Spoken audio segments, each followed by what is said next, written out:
Hi everyone, excited to be here for our January, well it'll be February when you get to watch this, little edition of Tad answering your questions from the Facebook group. So let's get stuck in. We'll do this every month, that you get to write in the thread in the Facebook group.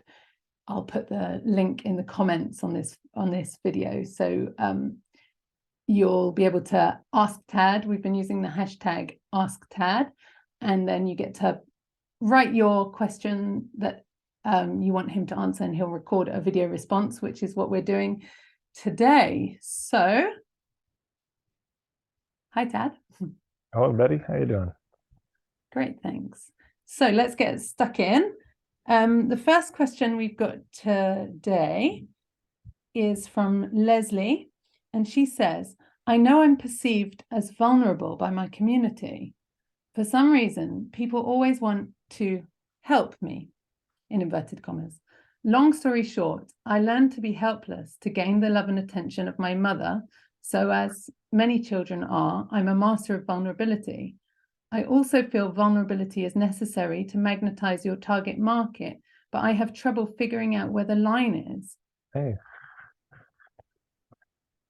Okay, I mean, first of all, way above my pay grade, so anything I'm about to say should really be couched in that there's, I think, other people who can make these distinctions a lot better than me. But for what it's worth from my own experience in this, I remember a dating coach, Carlos Zuma, and he said, because men had a similar thing where it's like, well, don't women like sensitive guys? And he said, yes, guys that are sensitive to them, not that they take everything personally and everything is in the front, and there's a kind of weakness that comes from that. So there's something here. I was talking with Lisa Bloom, who I've been promoting around storytelling and marketing. And she said, you know, there's certain stories that just shouldn't be shared. And some of those stories are stories like, I'm telling it because I need the audience's approval. I need their love. I need their respect. If you're telling a story from a place of need instead of a place of generosity, tell it to your friends. Tell it to your therapist, but don't bring it on stage. Don't share it on social media because you're not going to get the response that you want. So much of this comes down to what is our agenda, and often our hidden agenda. As I say a lot, is your agenda the overt agenda to just get to the truth of, is this a fit? Or is it a hidden agenda to get respect and be valued, which is the posturing thing, or to be loved and liked, which is the collapsing thing? And so I would make a distinction between collapse and vulnerability. Collapse is a kind of shoulders in, and physiologically, we're just making ourselves smaller. And if you go to marketingforhippies.com/vibe chart, VIBE chart, you can see this, and maybe Betty would grab that link to put in the write-up. But collapse and vulnerability, different things. And even some people I know will quibble with the term vulnerability. But let's just say there's a kind of openness about our lives, an openness to the world, and that's great. You know, in the right place, in the right time, that's wonderful. Of course, there's a time not to be open. There's absolutely a time to be closed. So we don't want to make a religion out of any of this, or a fundamentalism that vulnerability and openness are good and being closed and guarded is bad. But collapse is manipulation. Collapse is a way that we go about getting our unmet needs met. It's got nothing to do with the other person. It becomes a bartering, a trade. If I'm giving enough, will you love me then? I'm willing to have my needs not matter and make your needs matter if you'll meet this deeper need to be loved and respected. But my need for food or for sleep or for all that will be set aside. So, I mean, this is the domain of therapy. There's deep healing work that's needed around this. Like, why do I keep doing this pattern?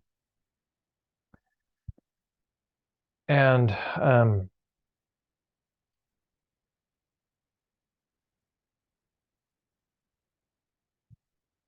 Yeah, vulnerability is not a tactic to use in marketing. And I see this a lot, even email subject lines saying, this is really vulnerable for me to share. And I just think, no, if it were really vulnerable, you might not be sharing it. And often, of course, it's just a bait and switch technique anyways. But why are people paying us? They're not paying us to be our therapists. They're not paying us to be our healers. And I'm not saying there's not a place to share these things. Of course there is, with your friends, with people who love you. There's also a difference between sharing and dumping. Here's what's up for me, in a way of like, I'm not asking you to deal with it. I'm carrying it myself, and just so you know, this is what's up for me right now. I'm having a hard day, but I'm still here to deliver what I came to deliver. And dumping, which is offloading onto people. So yeah, if people see us as a kind of wounded bird, then that's something to work on. If that's not what you want. If it's like, okay, that worked for me for a while and that's not the pattern I want to have, then there's two sides of this. One side is the internal, the therapy, the healing work, do all of that. The other side is we really start to get clear about what do we want? Who do we want to work with? What kind of work do we want to do? And we start building the architecture that can facilitate that. And if our boundaries are no good, we need to structure those into the system of our business. I mean, there's a reason that most artists have agents. Because if they didn't have an agent making sure they got paid, they would just do it for free. So, sometimes you need an assistant. Sometimes you need somebody who can handle those things while you're, learning how to say no. These are thoughts that occur to me. There's probably more if I knew more about the situation. But Betty, is there anything that occurs for you on this? Just one thought that I have heard previously about what to share and what not to share in terms of our own wounds. And somebody once said that about sharing once the wound is closed, when there's a scab, like once it's healed over, and then you kind of, do you think that kind of agrees with what you're saying about not dumping, because it's not kind of live anymore, it's started to heal, isn't it? It's good. It makes me think of, I just want to write this down because I think this is probably useful for people. Show them the scar, don't show them the wound. Right. Yeah, brag about the scar. Oh man, you're high ranked on bragging rights when you've got a scar. But showing the wound, who are you showing it to? People aren't necessarily going to be good with that. That's not wise. I've been vulnerable, like really vulnerable, twice in my life on social media, where I was just really like, the wound is gaping, and I regretted it both times. I recommend against it for just about everybody. Even if you're thick-skinned, just remember a wound is an opening into that thick skin. So just for the love of ourselves, it's probably best not to. And Martin Shaw talks about, he says, dipping your quill, your pen, into the ink of your wound and writing with it is not a big accomplishment. It's great for you. It can be very helpful, but that's not what to put into the marketplace. You wait until the wound is healed, and then you do your writing from the place of having been wounded, not being in the presence of the wound. It's not that you can't take what you wrote when you were wounded and share that later and recontextualize it, but this can become a dumping. It becomes a desperate drowning, and it's just especially from a business standpoint, not that helpful, because why would they spend money with us? Oh, this person's in bad shape. Okay, wait till they've recovered maybe and come back. Do you want to be the wounded bird, or do you want to help wounded birds? Is a big choice. There's nothing wrong with being a wounded bird. I'm not trying to say that doesn't belong. Of course, we all have times where we're wounded and we're hurt and we need help. And when you're a wounded bird, it's good to be that. Don't try to not be that. Don't, as Byron Katie says, don't pretend that you're beyond your own evolution. There's no good, faking it, because you'll pay for that later too.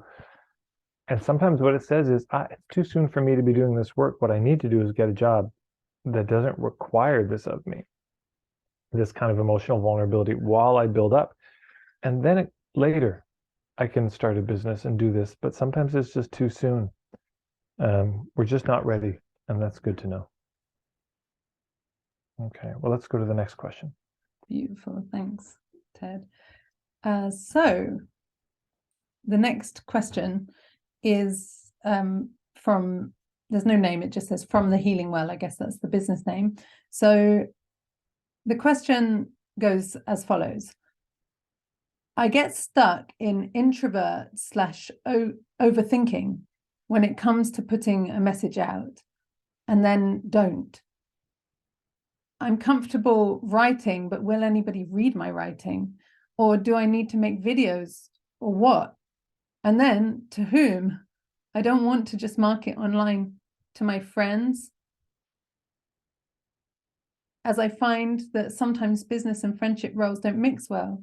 So how to find online niches? Okay, well, first of all, I just was grabbing a link here. I'll put in the chat, but we can maybe share this also. There's a great video called Art, I Love You. The first thing is just affirmation, confirmation, commiseration. This is a very human thing, right? If I make my art, will anyone want it? Will anyone like it?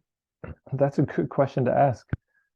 And it's a very understandable thing. I think it was it Seth Godin who said, just when we make our art, vulnerable is the only thing we're going to feel. Because it is vulnerable. You're putting out a part of yourself. It's a little scary. It's a little, what if they reject it? And is that rejecting me? So that's just a very human thing. That doesn't mean we have to live there. Doesn't mean that that's the only way to see it. But it's understandable that that's where we go in our minds, is them rejecting the art equals them rejecting me. Which, if you're playing the game of, I'm here to try to get the sale, that is how you're going to feel. And especially if you add on to the game of trying to get the sale, well, you're going to feel like, oh, you lost business and you failed somehow.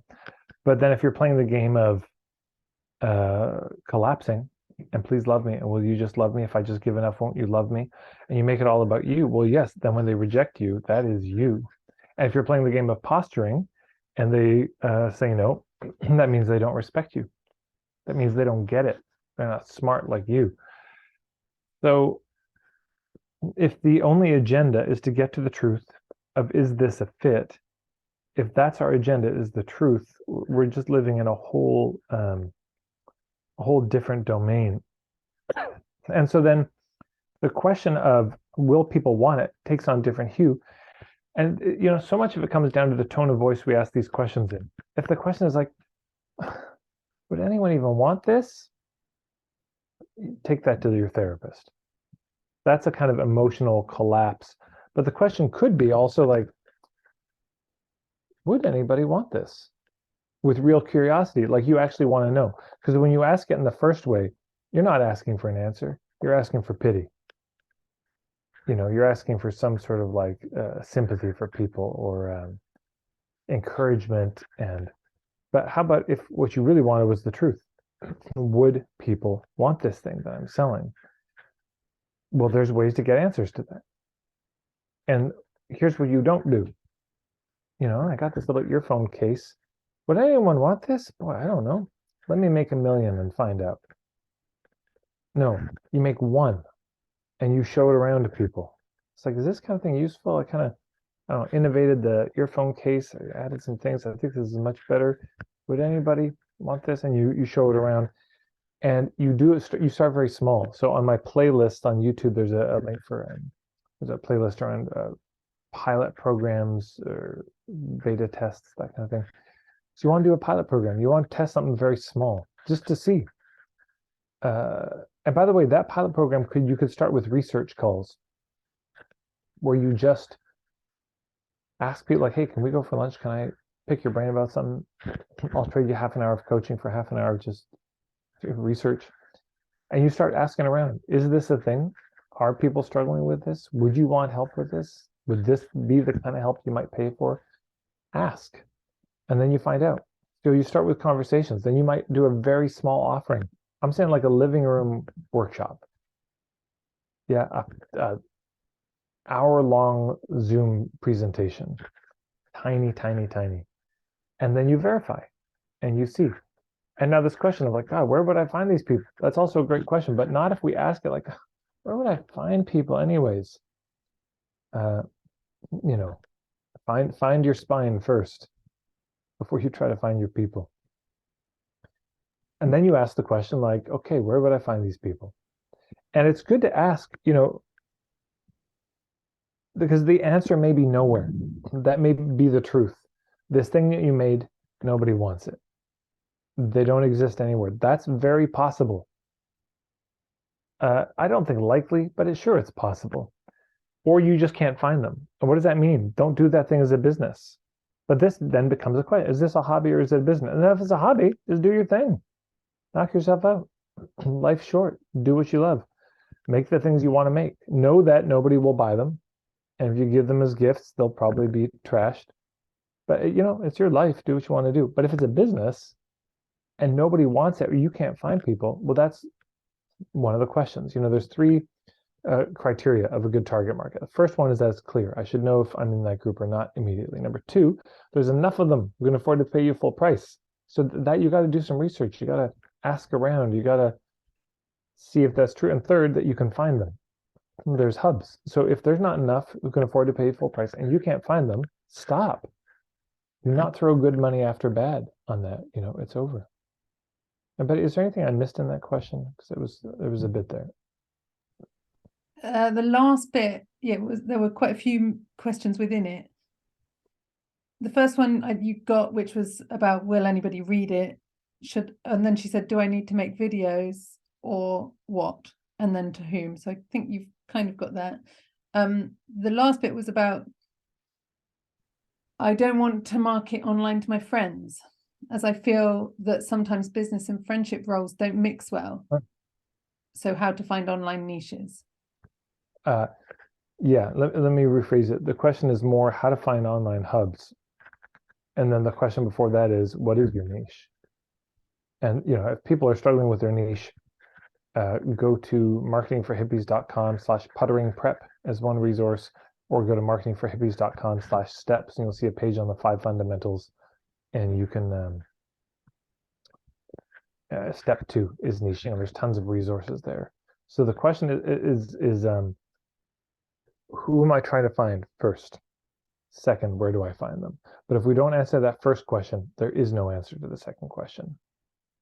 All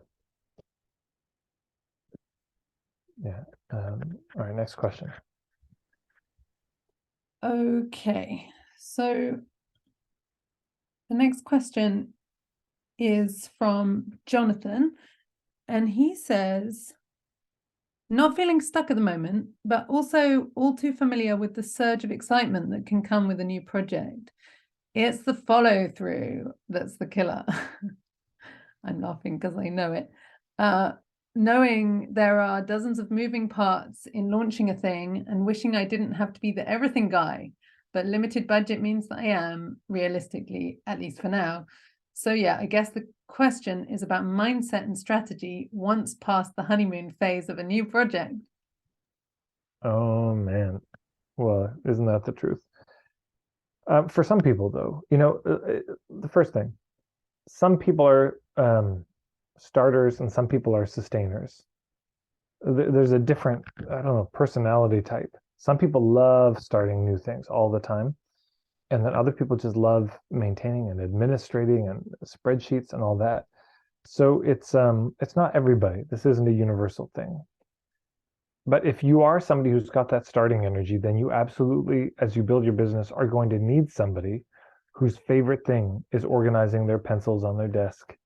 And, the introvert who just, let me just get things all squared away. That's what you need. You need somebody with that solid structure, in their approach. If you don't have it, because you can try to improve on your weaknesses, but they're just going to be less weak. It's not a good strategy. Instead, we want to build on our strengths. So, okay, your strength is you're a starter. Keep working that. That's great.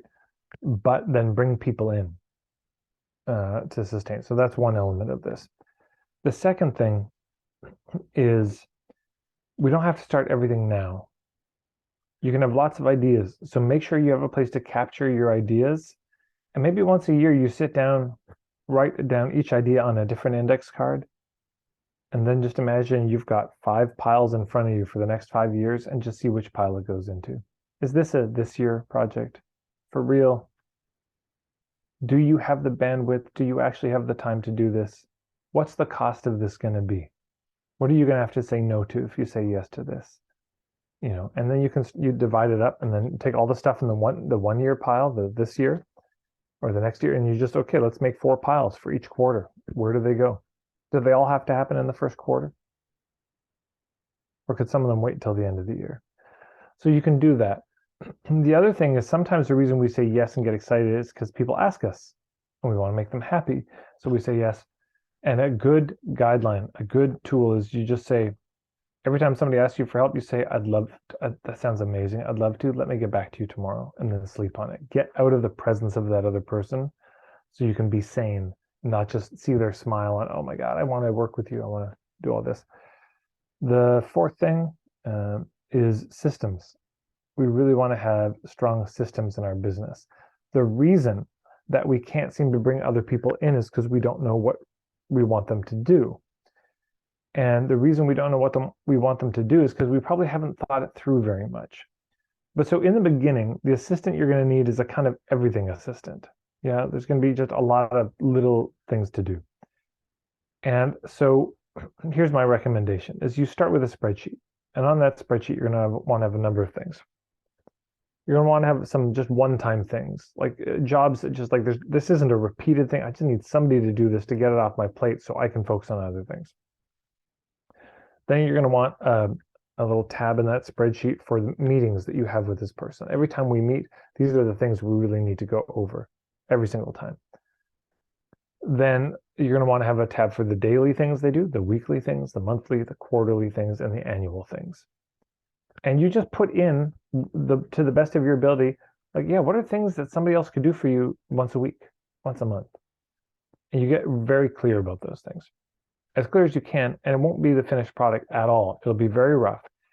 And then you bring somebody in and you say, look, here's our main job is to improve this system. We want to make this better, tighter, cleaner. We need to add some things. We're going to need to cut some things.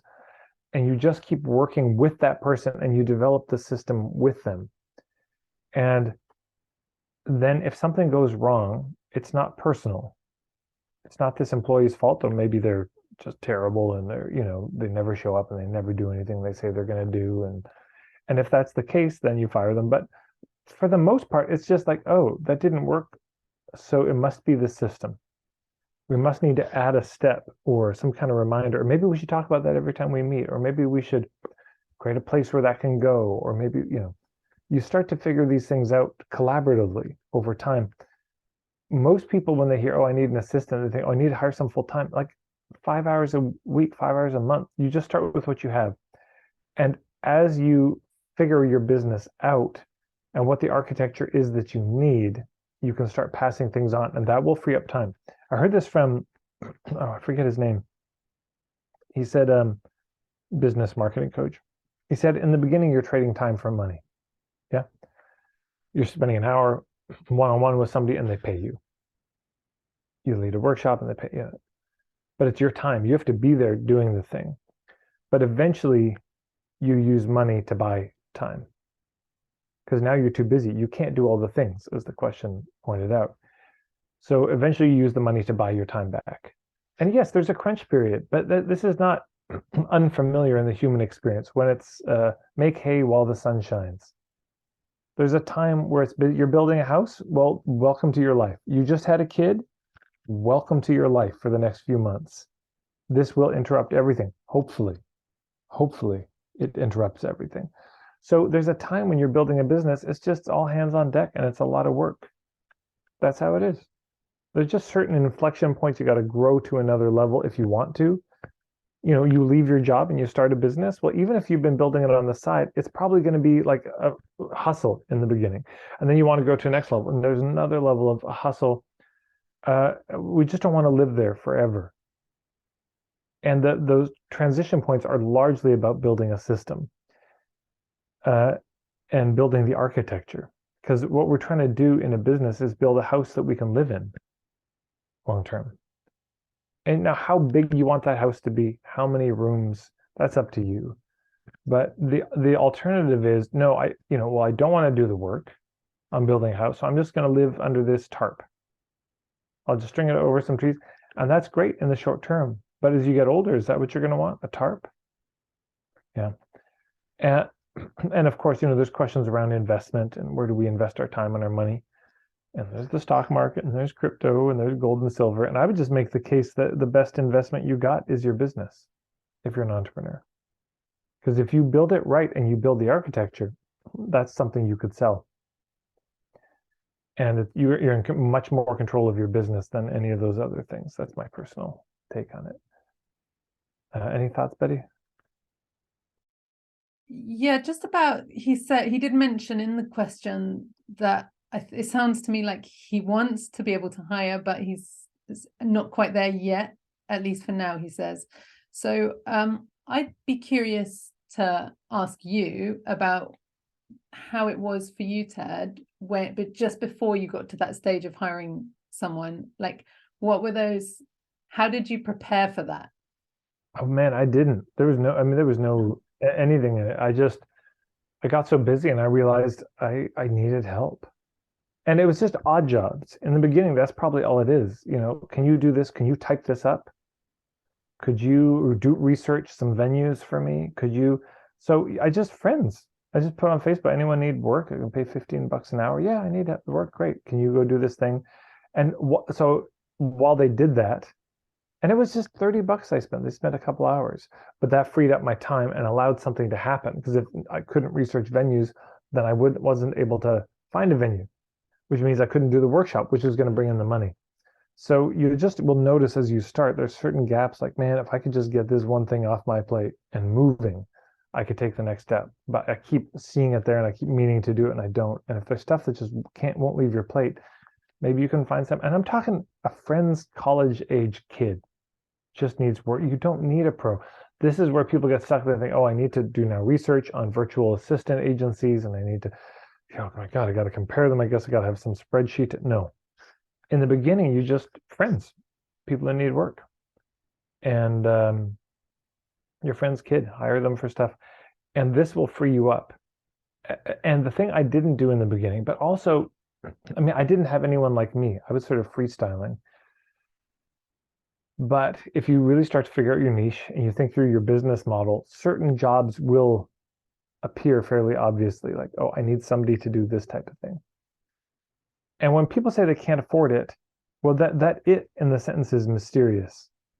What is the it you're imagining you can't afford? To have a full-time $50 an hour, I don't know, like rock star social media marketing whiz assistant? Sure, maybe you can't afford that, but could you afford $10 an hour for and some pizza for some high school kid, who needs some work? Probably. So we put spells on ourselves. We say, I can't afford it. And we never interrogate what the it is. Like, what are you thinking you got to afford? In the beginning, I just guarantee you, well, I won't guarantee. I know sometimes we're really, really broke, but it's almost certain that you can afford something. So you start with that. And then, that will allow you to afford more.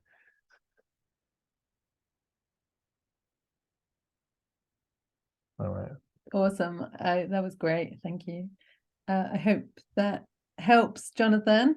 Okay, next question is from Sybil. Mm-hmm. A few areas, she says, they all come down to time and overwhelm. So there's a question around, I think it sounds like she's got clients, but she's not feeling sure about pricing the time per commitment and project, and boundary setting.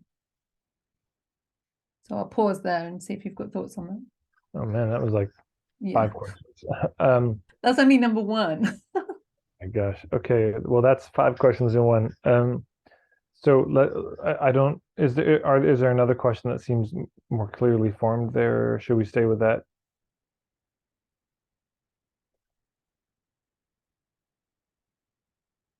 So just a note to everybody watching: write your questions good. Make it clear and easier for us to read, because we're probably just going to try to contend with this first part, and we're not going to get into the other parts then. So get clear what you most want. Sorry to interrupt. I think maybe the third one that it sounds to me, so maybe I'll just give you the overview of both of the second two, because they seem to be similar. It's about time management, and number 2 is about not having time to do my website and marketing material when I'm already starting to help clients. And number 3 is about, she says, dealing with competing life priorities, being a chronically ill mum while feeling urgency to bring in the dough. So it's all around priorities. Yeah. Okay. I mean, that's hard. First of all, being a chronically ill mom while trying to run a business, that's just hard. There's no sugarcoating that. That's difficult. And let's start with this as a premise. You always have time for what's most important to you. Always. You always have time for what's most important to you, if you know what's most important to you. So, yeah, if other things than your business are more important to you, then that's what you'll do. And that's what you should do. There's no castigating here. I'm not chastising. I'm testifying. That's what should be done. If you want to make more money, here's the real secret. This is the bottom line.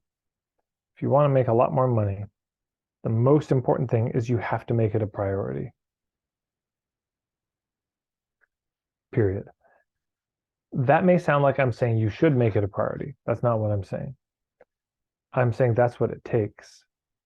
And money may not always be the top priority. And thank God, because life is full of other things, and kids, and dealing with illness. There's other things that are going to be much more important to us. And yes, we need money for the things. So this is just the difficulty of being human. I can't solve this for people. The question of what's most important to you, that's your question. I can't answer that for you.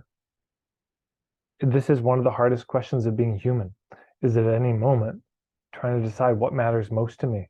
I mean, God, isn't life full of very difficult choices like this? Well, what matters more to me, making money or my health? And for how long? And what is it right now? And who matters more to me, this person or this person? There are choice points in life where you just have to decide. And you've got to make a call and pick a side to stand on. And so I can't give an answer to it. But what I might suggest is, this is, of course, where somatic work can be very helpful. That your body probably has a lot of wisdom that your mind doesn't. And in my experience, when you think about things happening or not, if your body's like, relaxes, that's a good sign. As the Chinese proverb goes, stress is who we think we should be. Relaxation is who we are.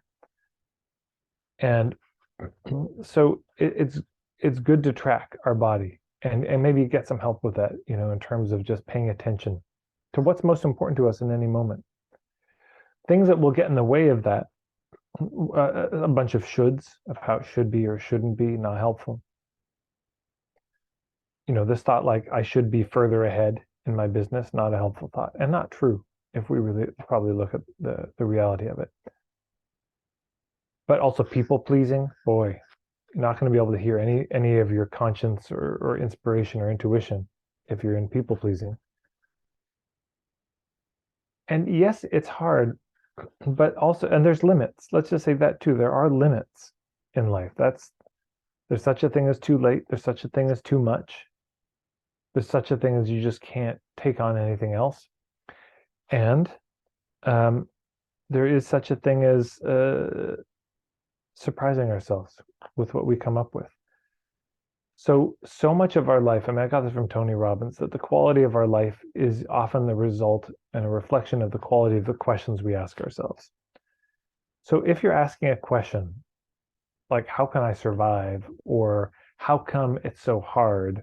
Or why don't people love me? Or why does everyone treat me as a wounded bird? Or why don't I have time? And those are just dead-end questions.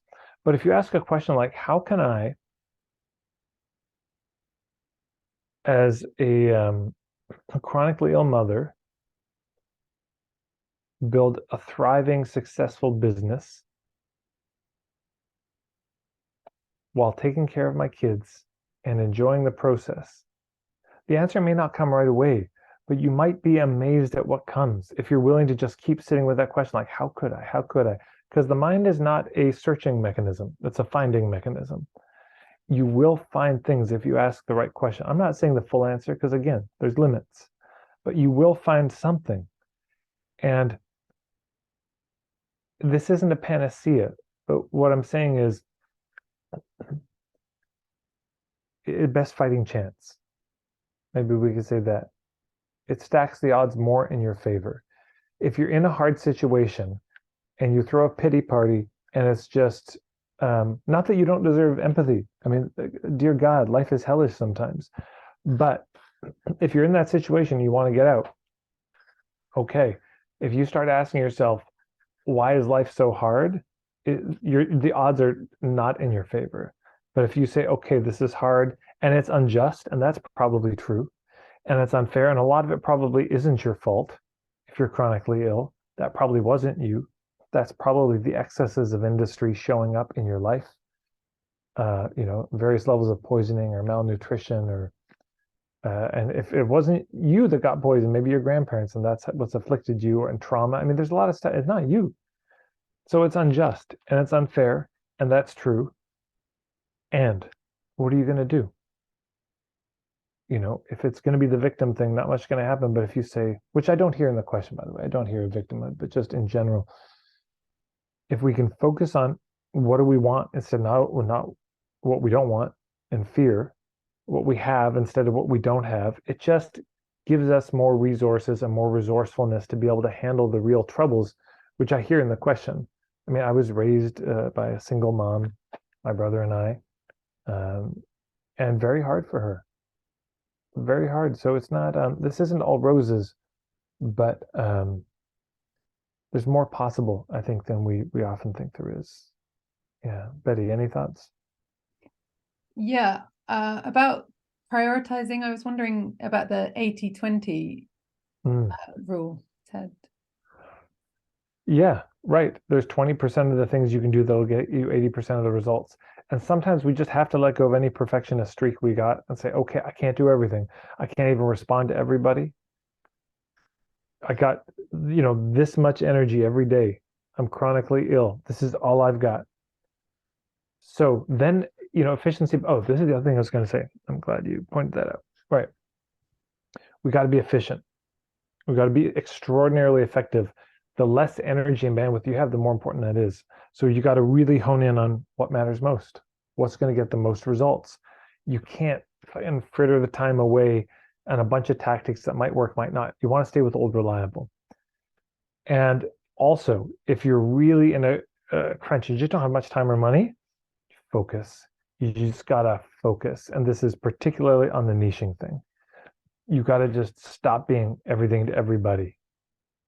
You just pick, okay, what's the role I want to be known for? What's the work I want to do? Who do I want to help? And if you need money, right, there's these two dynamics in niching. If you search on YouTube, just search Tad Hargrave, artist and entrepreneur. There's a few videos about this, and it's in my ebook, The Niching Nest. But the artist starts with what do they want to do, and later they figure out who is it for. The entrepreneur starts with who's this underserved target market, what's an unmet need, and then they think, what would I create? Different starting points. If you're in business, there's a never-ending tension between the artist and the entrepreneur. I mean, our business, it becomes the marriage of them. And you need both of them in a business. And you need these two for a marriage. So, and the tension never goes away. It's not like, you marry somebody and it's like, everything's easy now. The hardness is still there, but there's something you can create together that you couldn't have created apart, hopefully. So we need both, but you got to know who to lean on. Like in a marriage, okay, you're good with the finances and you're really good with directions. And so in different situations, you lean on different people. Oh my God, you're good with the people, and can you do that thing? And I'm good with the spreadsheet, so I'll do this. And so the artist, what they're good at is innovation and new things and experimenting and coming up with stuff nobody's ever seen before, which could be a huge breakthrough, which in the long term could do very well for you, give you an original voice. The strength of the entrepreneur is money. They know where the money is. They see opportunities that people would pay for. So if you're in a crunch, number one, focus, really hone the niche. Number two, lean on the entrepreneur side more. And the entrepreneur, again, is always, and this is connected to the niching, who's the underserved target market? Who is it that has a problem that is really painful that they would pay good money to get solved? And you laser focus on that and delivering on that. And then, you bring the artist in to help the entrepreneur. But in this case, the entrepreneur is taking charge and the artist is like, great, okay, we're going to do this. How can we do it as creatively and beautifully as possible? But you lean, the leadership in that case is with the entrepreneur, and the artist is in the back. Now, when things open up and it's a bit more spacious and you got more room to breathe, then you can have the artist lead, and thank God, because you may come up with something that's so brand new and interesting that's not derivative and a knockoff and a ripoff. Yeah. But those are some more thoughts. Well, let's do one more question and then we'll wrap it up. Okay. Thank you, Ted. I had a good one here. Hang on. Yeah, so the question from Liz, I'm stuck on how to identify hubs in the virtual space for my topic area. She says leadership/career coaching.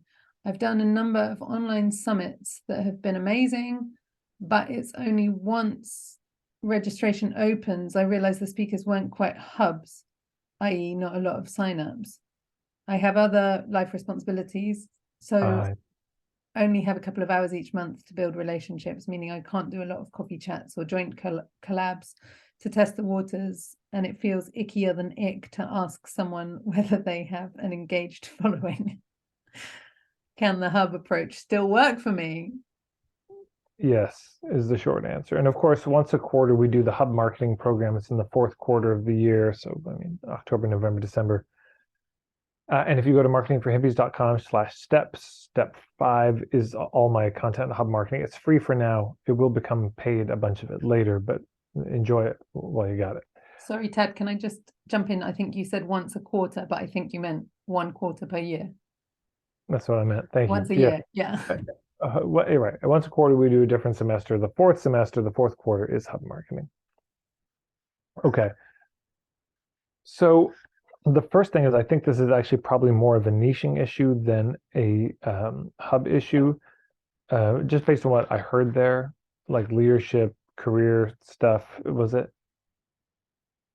Leadership, career coaching. Yeah, so that's very broad. So we're hearing about the boat, but not the journey. I just don't know enough about who this is. So the niche may be clear, but based on that, that's the problem, is trying to get together a bunch of people to be hubs for this is going to be tough and not that compelling. Part of the reason summits don't fill is because the promotion's bad. Part of it is just the topic is very generic. I can't even tell you how many times I've been approached to be on a summit that's like the conscious leadership, heart-based business summit. I've seen that, man, 20 years ago, that was fresh. It is just not fresh at all anymore. Yeah. So if it's like a leadership online summit around leadership, around career, around the combination of it, we've just seen it. We've heard it. It's generic. I don't get it. So that it may be the problem. Okay, but let's just say there is some niche that isn't being testified to here around that's very clear and specific. And okay, so then you've got these hubs. Well, and it feels icky to say how big is your following and are they engaged and all this. Yeah, I understand. Would I do that myself? I probably wouldn't, but there's a lot you can learn. I mean, you can just check them out on social media and see how engaged their following is there, see how many people have there. There's a lot that's publicly available, how big their email list is, what the open rate is. I don't know if it's any of our business to even ask, but I can't imagine myself asking. But here's something. So one, you want to pick right. You want to pick people who have something interesting, compelling, unique to say that people would look at the summit list and like, oh, I want to see that talk. So you got to curate really well, number one. Number two, yeah, pick people with a good following. And number three, that you've got to be very clear on the deal. Is like, look, would you like to be a part of this summit? Here's what is asked of you. You need to send out at least one solo email to your email list. You need to make 3 social media posts, etc. And this is for real. And like these things have to happen before the summit or something, like by this date. And if not, you're cut. I don't know what it is, but there just has to be a very clear arrangement that it's like, this isn't for freeloaders. And look, we're all going to win if we do this. All of us will grow our list. All of us will get more people. But if you're coming on this because it's just a free interview thing, no. Now, that may also limit the kind of hubs that you get because some of the bigger hubs are just too busy. Like, no, I'm not interested in, I don't have the selfish, interest to do it. And I'm too maxed out. So you're probably looking for people sort of in the middle. They're up and comers, but they do have enough of a following. I mean, it's tough. But then you also want to make it very easy for them to promote this thing. You want to, here's the pre-written swipe copy. Here's the social media post. And one thing that I really recommend is you set a half-hour Zoom call with each of them. And you talk to them, to get to know them, but also to just map out their promotional schedule. Say, here's all the ways and it's, in the lead up to it that you could be promoting. Here's 20 things you could do in this order. Which ones would you like to do on which dates? And let's just get that in. Danny Inney, one of my colleagues, is brilliant with this.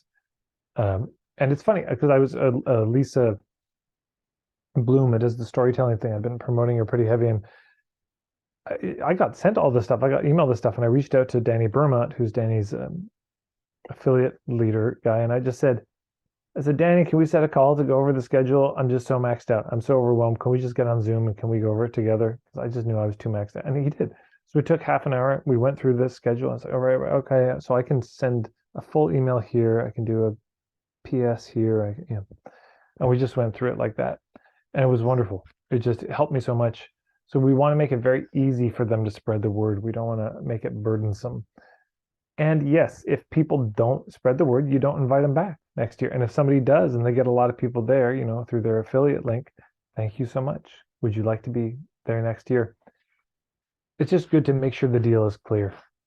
I'm like, hey, there's no pressure to say yes to this at all. I've got a big list. And this is what I'm asking. And if you can't, no hard feelings at all. I get it. You may just be too busy. I mean, here's what I'll do to make it as easy as possible. But we're looking for people who are also going to contribute in that way. It may not be a good fit right now. Because otherwise, it's if we don't have a very clear agreement about that, you can't hold anyone's feet to the fire. They didn't say yes to that. They just said yes to being interviewed. I mean, there was a woman who we were on a call together and she's like, oh, would you like to be on my show? And I said, sure. And I sent a voice message like, so we do an affiliate thing where, if they sign up with you after, like you come, we have some deals. I was sort of a little, that wasn't what I thought it was, but it's fair enough. It's her business. So I'll just think through, okay, is there anything I could think of? I don't know what that would be. And maybe we'll do an ebook, and I'll just give her 50% or 100% of the profits on the ebook, knowing that they'll get on my list. I don't know what the deal will be, but it's completely within her rights to ask. And it's within my rights to say, no, that's not a fit. It just sounds like there probably weren't clear enough agreements around it.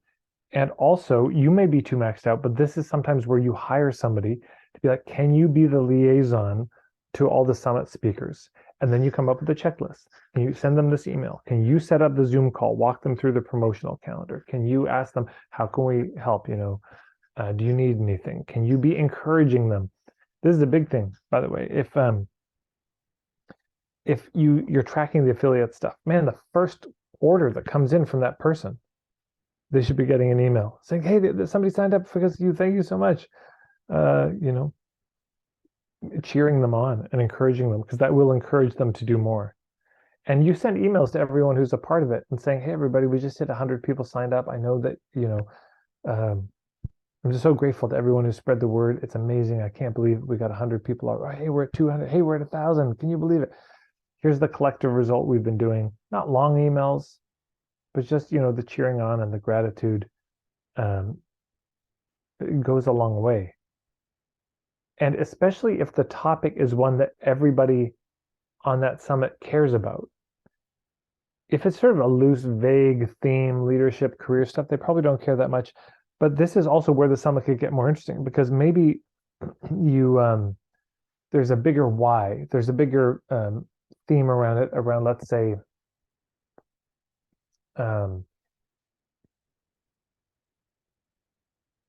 sticking it to the man. Maybe this is a kind of anti-capitalist crowd, right? And so then everybody actually wants this general message around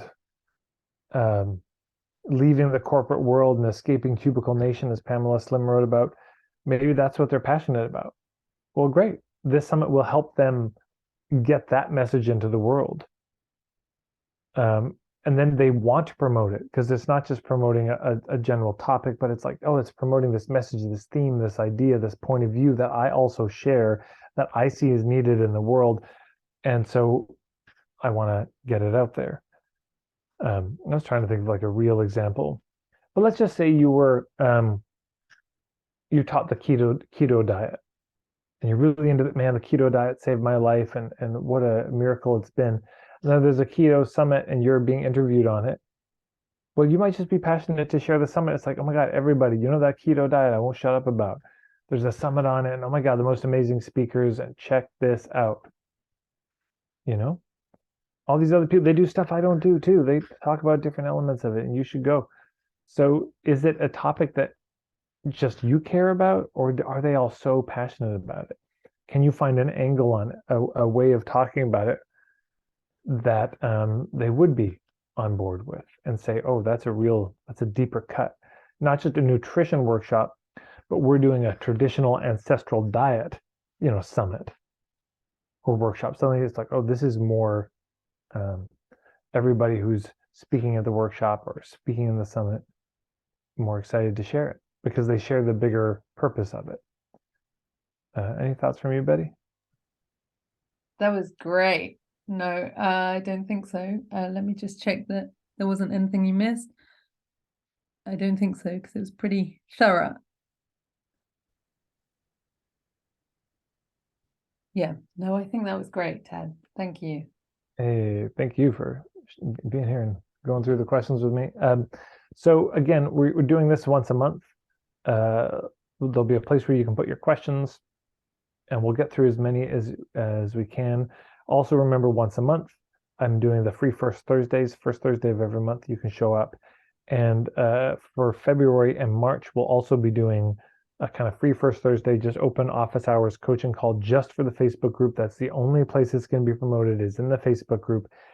And we'll see how that goes numbers wise. I won't keep it up monthly forever, but for February and March 2023, we will. And then beyond that, it'll probably be quarterly. But this is just my way of thanking you for being in the Facebook group. I know there's a lot of places you could be, and there's a lot of notifications, and you're in other groups too, and all that. So I just wanted you to get a little something extra special for these first few months. So you can either post your question, you can show up to Free First Thursday, you can show up to the Facebook group, office hours, Q&A call, as ways to get your questions answered, all for free, no cost. And of course, if you're interested in checking out my membership, just go to marketingforhippies.com/membership. And for $100 US a month, you can get a ton more, including weekly calls, all my ebooks, access to all my courses, and more besides. So that's it. Thanks for coming, and we'll see you down the road.